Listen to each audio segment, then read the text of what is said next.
first, let me recapitulate whatever was done in the first session, like mostly the jargons. So first was linear independence. So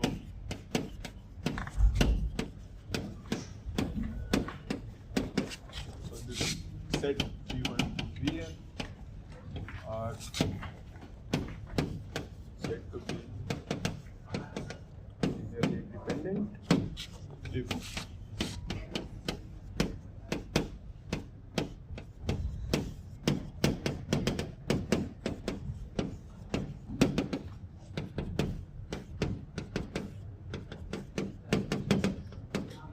any linear combination of these vectors is 0, will imply that these coefficients had to be 0. And another thing was, so first thing that we learned was the linear independence, and second thing was if a set generates a vector space, so V1, V2, Vn generate V if any vector can be written as linear combination of these vectors.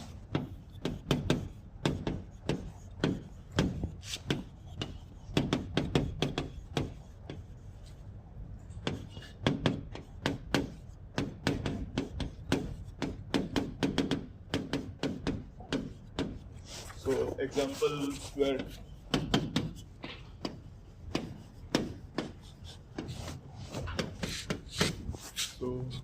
in R3, 1, 1, 0 and 1 minus 1, 0 are linearly independent, and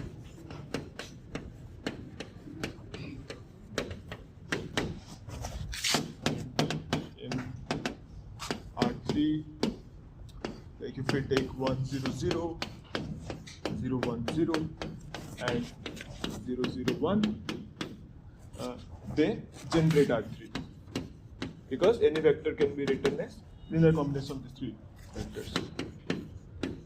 Now, another thing we learned is called the basis. A basis is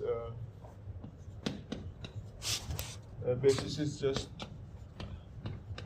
a set which generates the space and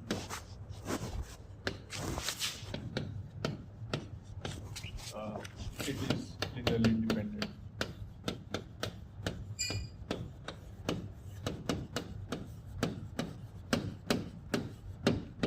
And this set 1, 0, 0, 0, 1, 0, 0, 0, 1 forms the basis of R3 because they are linearly independent, they also generate R3.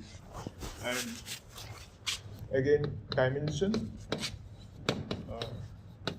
So dimension was essentially the number of degrees of freedom, or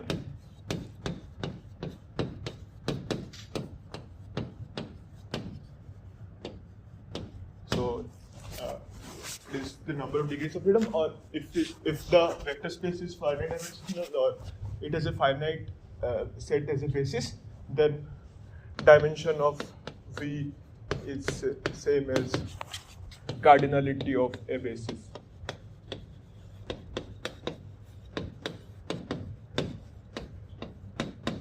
So it is a more mathematical description of a dimension.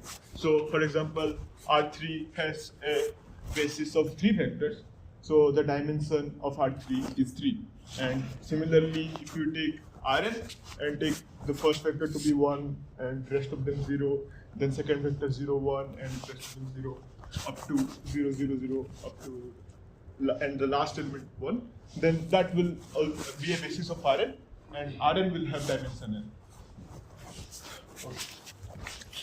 So these were the things we learned last time, and these are the important arguments to keep in mind. Generate and so today we will see about linear transformations.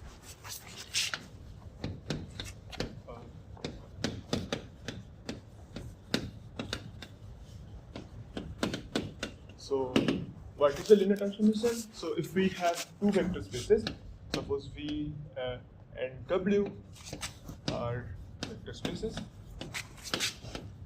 then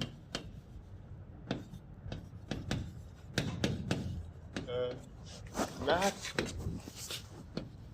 V is called linear transformation if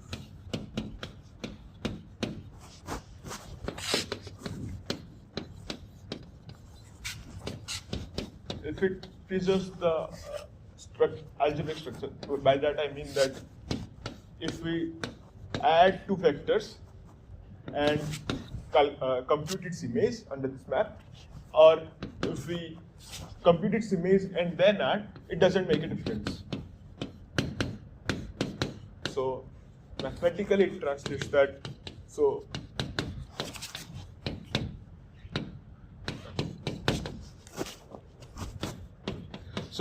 if we have two vector spaces over the same field, so for us today the field will be mostly R or C, and a map from this vector space to the V to W will be called linear transformation if it just preserves the additive structure and the scalar multiple structure in the vector spaces. Like if we add two vectors and then compute its image, or if we first compute the image then add, then it should not make any difference. We should preserve this additive structure. So let us see some examples. First, let's just consider some trivial examples.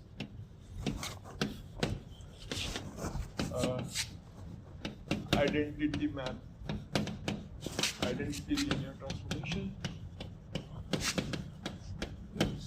and zero linear transformation.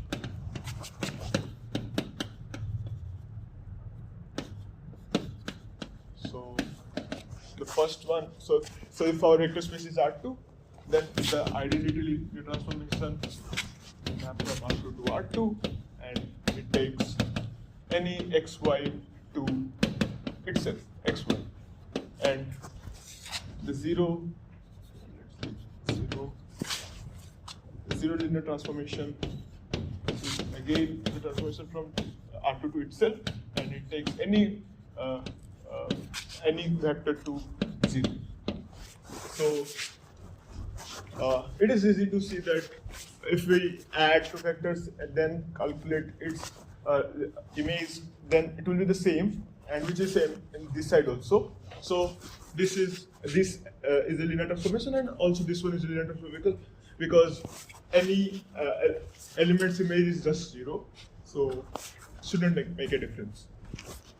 So these are trivial.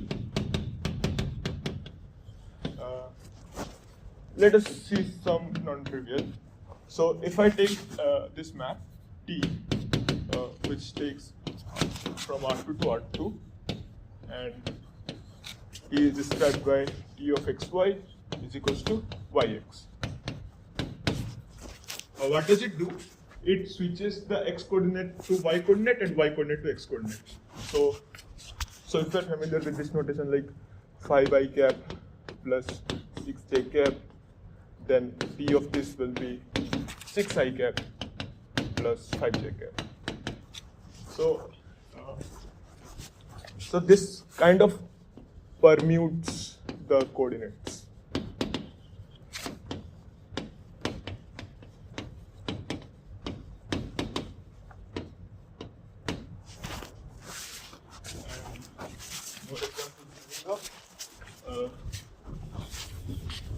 If we look at the projection operator, suppose for now we have seen 3 examples which were from the same vector space to same vector space.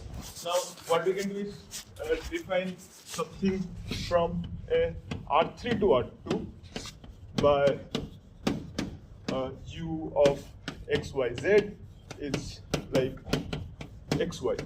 So u kind of ignores the z coordinate and just gives out x and x coordinate and y coordinate. So this kind of thing, this kind of operators are called projection operators, projection linear transformations.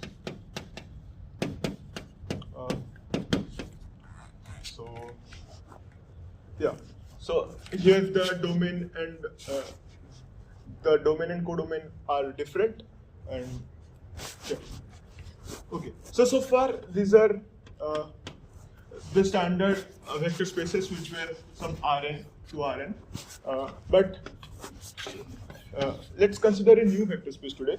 So suppose I take define V, define something R x to be set of all polynomials over R. So what does it mean? Like the elements of Rx are of this form, like Cn x power n plus Cn minus 1 x power n minus 1 plus C1 x plus C0. So this forms a vector space because if you add any two polynomials, we again get a polynomial, and if you multiply a polynomial with a scalar, then again you will get a polynomial, and it all satisfies the axioms of vector space. Now, what you can do is define an operator, define a map from Rx to Rx by this. So if I define D from Rx to Rx,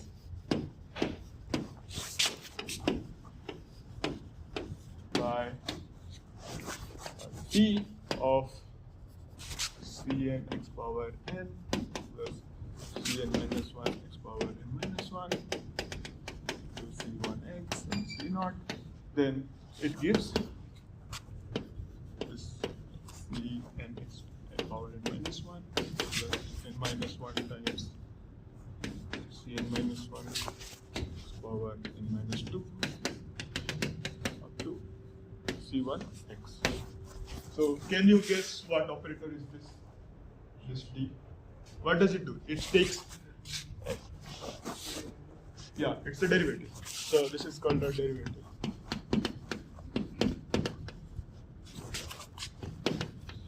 Derivative transformation. So because we know that if we evaluate the derivative of two functions, then it is just derivative. So derivative is kind of linear, and so by these two properties of a derivative, D is a linear transformation. And this example is to see that all linear transformations are not very nice like this. It can be a bit complicated. And it's a linear transformation from infinite dimensional space to infinite dimensional space, because no, you cannot find a finite set which generates the whole vector space here.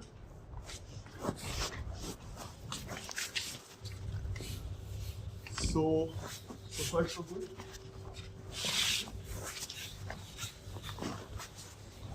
Now,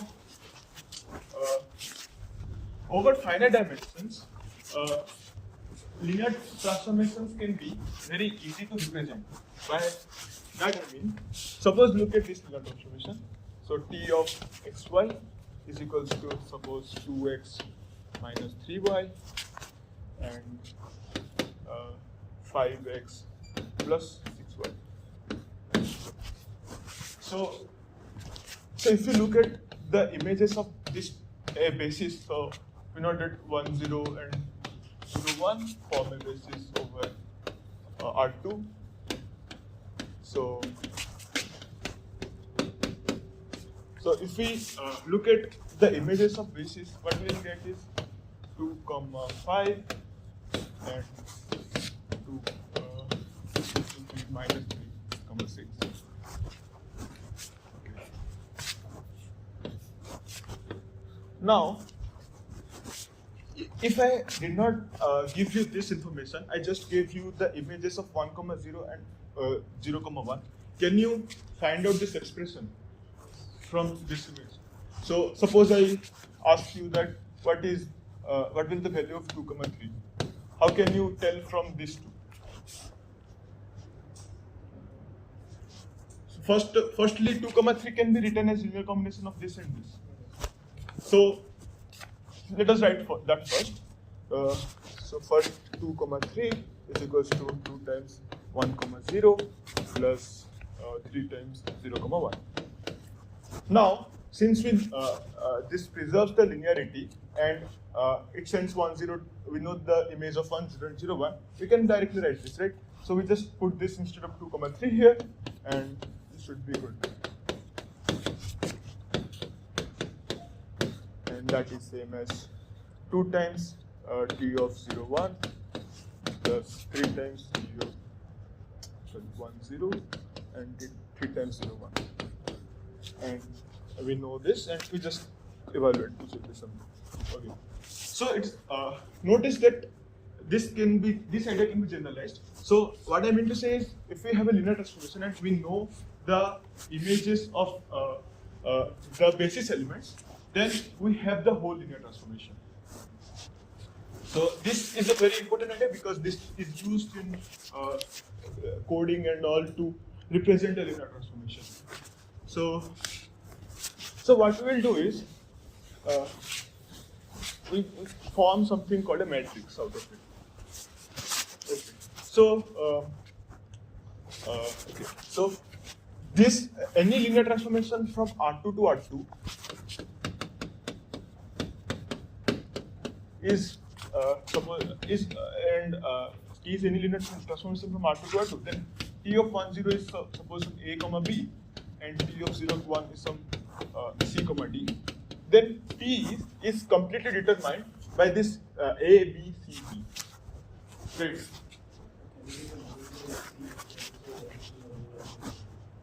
Okay, so did you guys understand what linear transformation is? Everyone is fine with it? So, and yeah, now what we are doing is describing a linear transformation by its image on basis. So, okay, let me do this, then it will be pretty clear, I guess. So, we saw that if we know the image of 1, 0 and 0, 1, then we can find out what T is. Now it is we can just make a 2 cross 2 grid to write these entries, right? A, B, C, D. Then, so in this case where we had concrete examples like A was 2, B was 5, C was -3, and D was 6. So this 2 cross 2 grid becomes 2, 5, and -3, 6. Okay.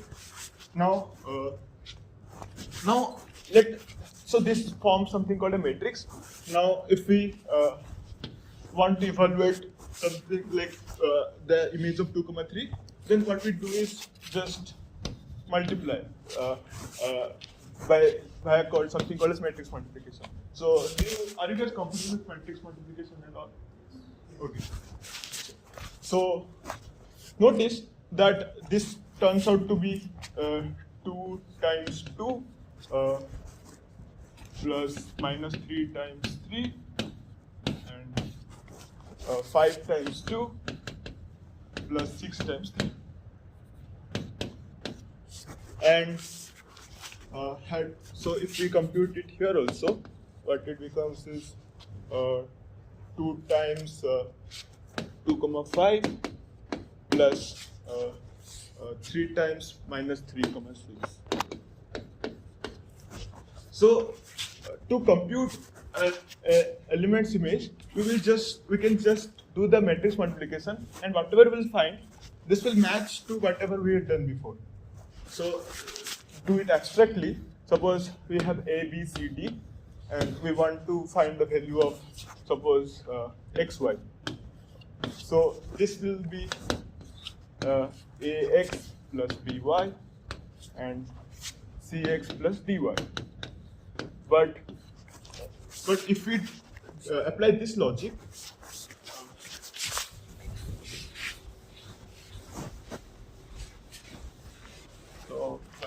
we write xy as x times 1 0 plus y times 0 1, then evaluate t of xy, that will be t of x times 1 0 plus y times 0 1, and 1 comma 0 image is ab, so that will be x times a comma b plus y times c comma d. And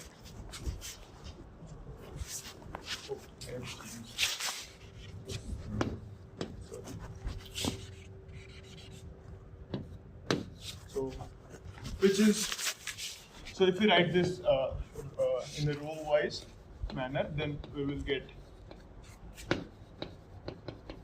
which is same as this, right? So ax plus cy and bx plus dy. So there is a correspondence between this linear transformations and this matrices. So any linear transformation corresponds to a matrix, and any matrix corresponds to a linear transformation. How to get that matrix? Just compute whatever the values of the basis elements are, and for each basis element, form a column in the matrix, and to find out values of other elements, you just multiply the element you want to find with matrix multiplication, and you will get it. Okay. Right now we just saw the derivative transformation. Yeah. How can we represent that as a matrix? So, okay. One important thing we used here is that the basis, we had a finite number of elements. Okay, so from R2 or R3 or R8, Yeah, we can do that, but not for here because this is infinite dimension. But if we restrict ourselves to a finite dimensional subspace of this, then we can do. So let's do that.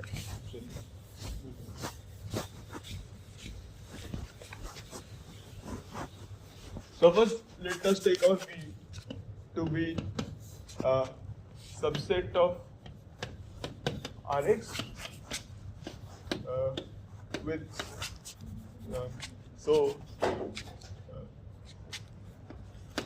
polynomials having degree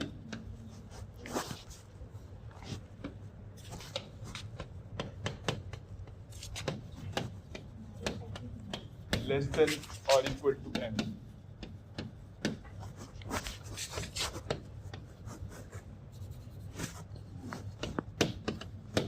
So, do you know what degree is? Yes. So, okay. Now, can you guess one of the bases of this vector space? Like what elements will span this at least? This is the space of all the polynomials with degree less than or equal to n. So, can you guess?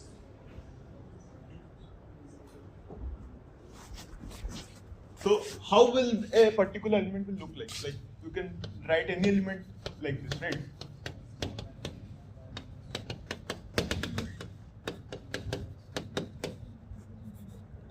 Right. So,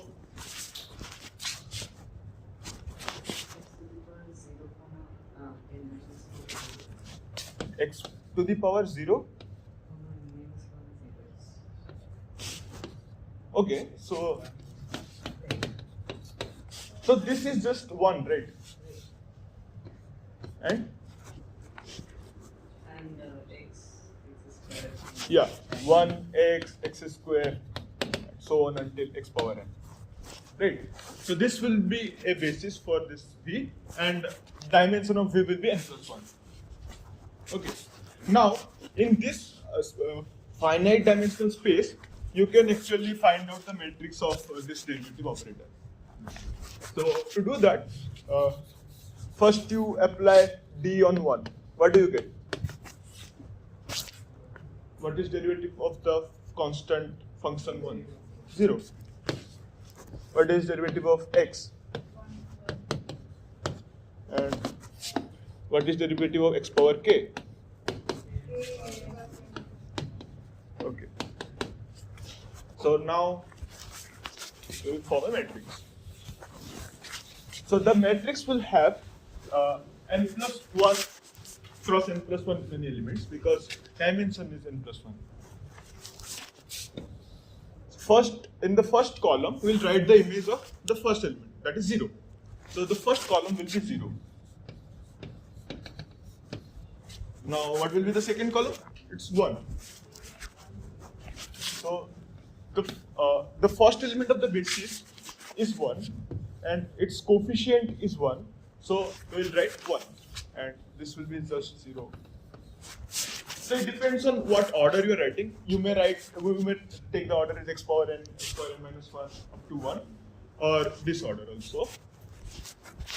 Now what will be the third element is x square. Its image is 2x.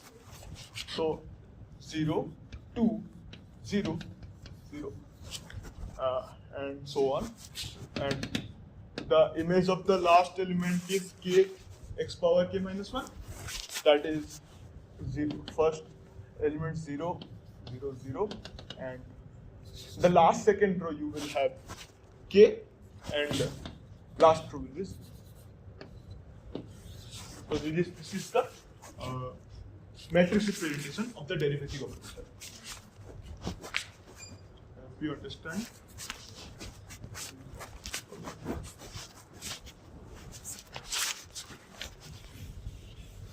So we saw some examples of linear operators, but let's see some non-examples also.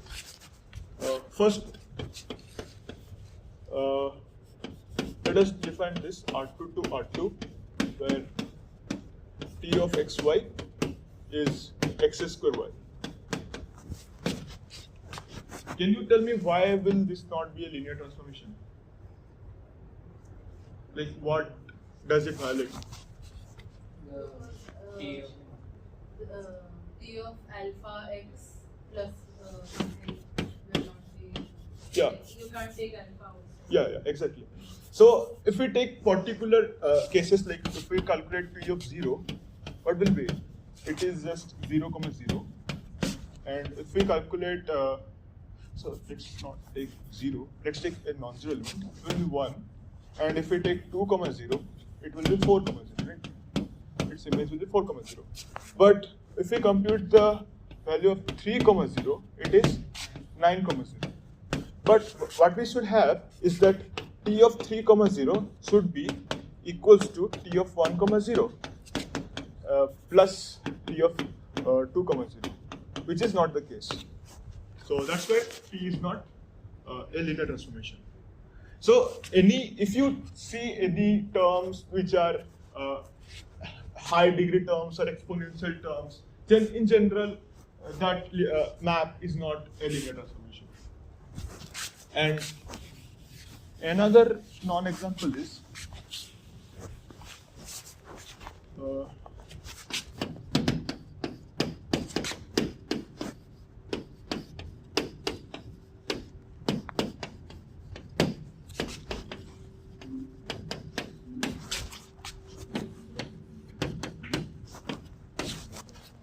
this is also not a linear transformation. Why? Because if you calculate T of 0, you are getting 3, 1. But you can prove that the image of 0 under a linear transformation should go to a 0. Why? So let's write T of 0 is equals to T of 2 times 0, which is same as 2 times T of 0. That would imply that 0 is equals to T of 0. But here, 0 is not equals to, T of 0 is not equals to 0. So this is also a linear. So this is a very efficient way to rule out some maps which are not linear transformations. Okay.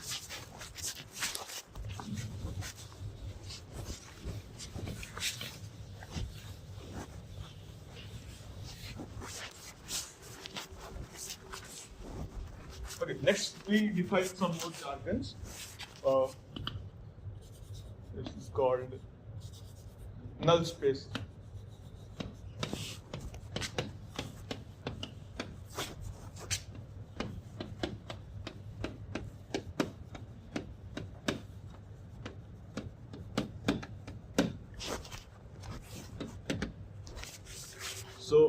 if we take T, which is a linear transformation from suppose R3 to R2,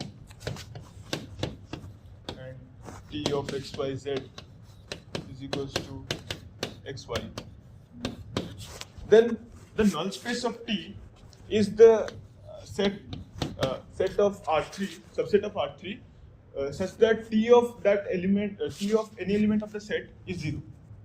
So here we see that T of 0, 0, 1 is 0, right? Because the first two coordinates are 0.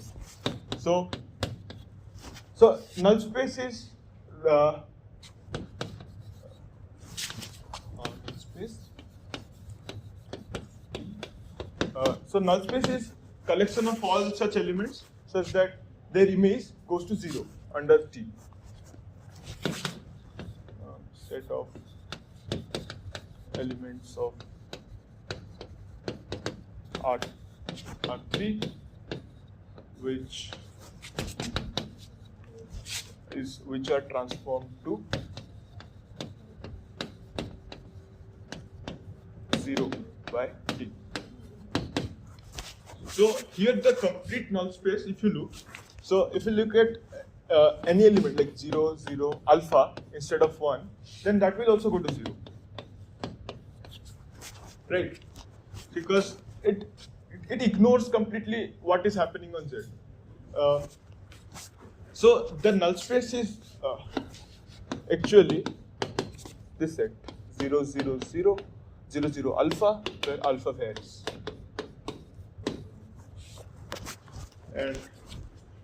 And actually the null space forms a subspace of the domain.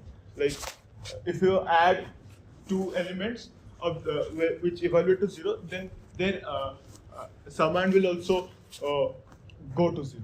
And similarly that holds for scalar multiplication.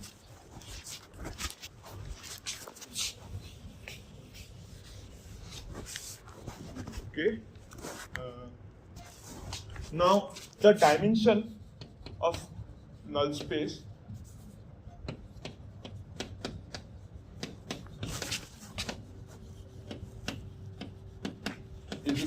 is called nullity of G.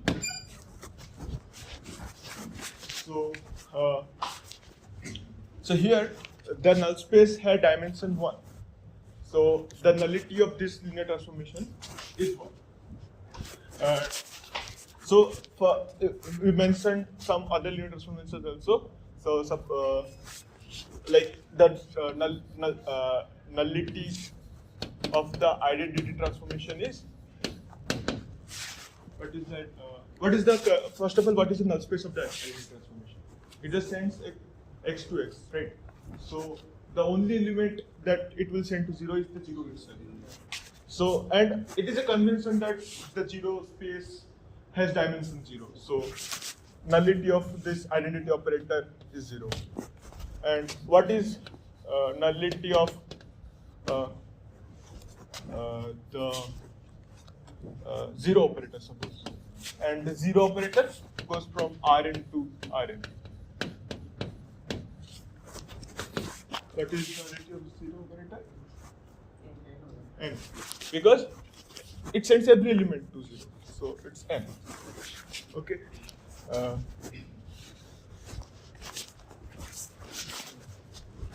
Now, rank of a linear operator.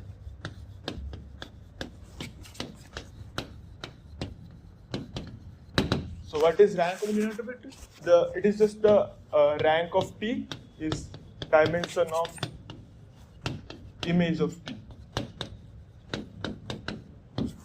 So it is also an easy exercise that image of a linear transformation is also a subspace, and if you calculate the dimension of the image, that would say it as rank.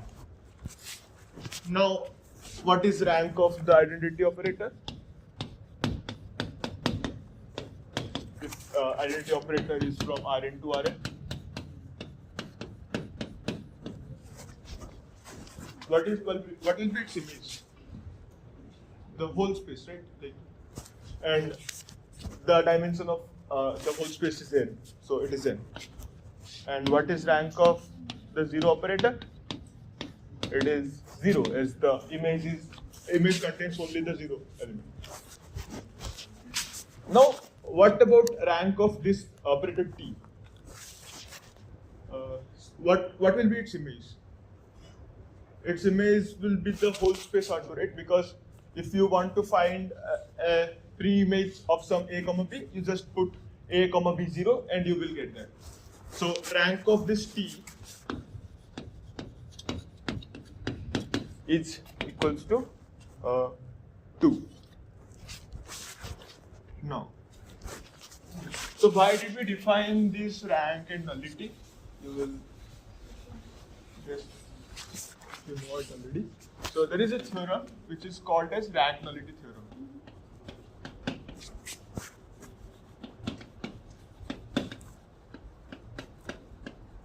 It says that rank of a linear transformation plus nullity of a linear transformation, and if T is from V to W and V dimension of V is finite, you have to assume these conditions, then this is equals to dimension of V. You may see that this happens here because in the identity operator, dimension of Rn is n, and if you add nullity and rank, that is n. And for the zero operator also it's n. And for this projection operator, the rank is 2 and the nullity is 1. So nullity rank the dimension of R3 is 3, so they add up to 3. So shall I prove this, or it's very bit mathematical, it's a bit boring. So let's avoid that.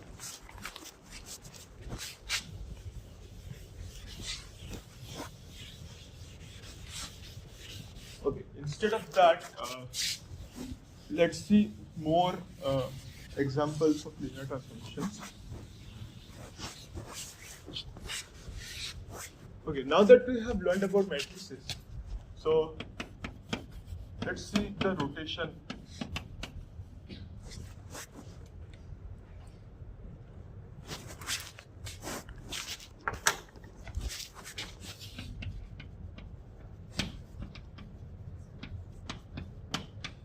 So if we want to find the rotation transformation, what does it do?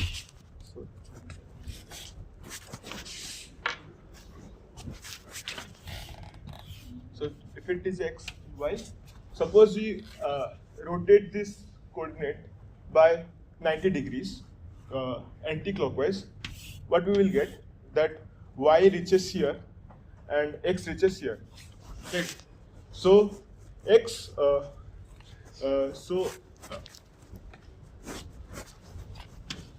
x goes to, so here it is minus y and it is minus x. So x now goes to minus y and y now goes to x. Now if you want to find what is the linear transformation that sends that rotates, then what you do is form a matrix out of this. So x is going to minus 1, so the first column will be 0, minus 1, and y is sending y is going to x, so the second column will be 1, 0. Now this linear transformation, so this linear transformation represents rotation by 90 degrees. Right. So similarly, you can do this for reflection also. Suppose you want to consider reflection on this line 1, 1. So any element, suppose 1, 0, this goes to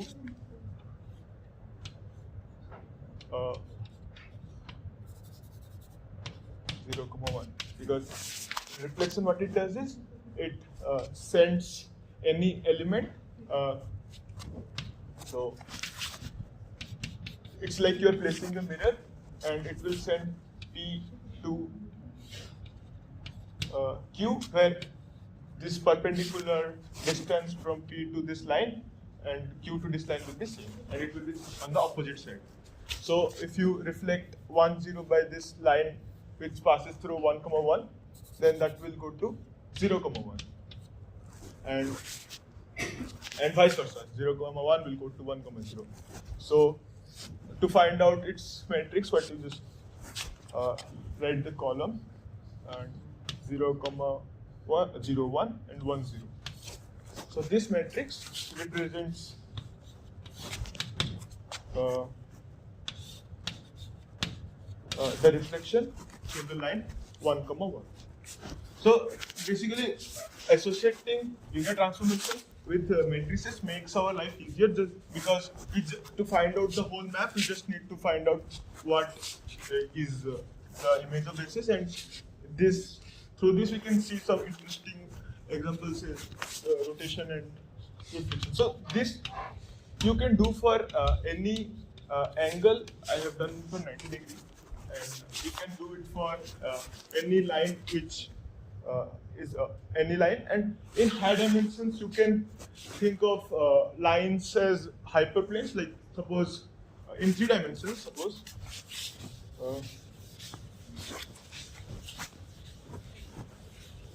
so if we have 3 dimensions, then instead of reflection through a line, we will look at reflection through a plane. So suppose this is x, this is y, this is z. Then suppose we will look at xy plane. So okay, pretty bad drawing, but so since x and y lie on the reflecting plane, that they will be fixed, because any point which is in the reflecting point, plane will be fixed, and z will goes to minus z. So this represents the transformation where you fix a plane, such as xy plane, and reflect it through that plane. So these are all examples of linear transformations you may encounter it in physics. And that's it for today. Any questions regarding to today's discussion?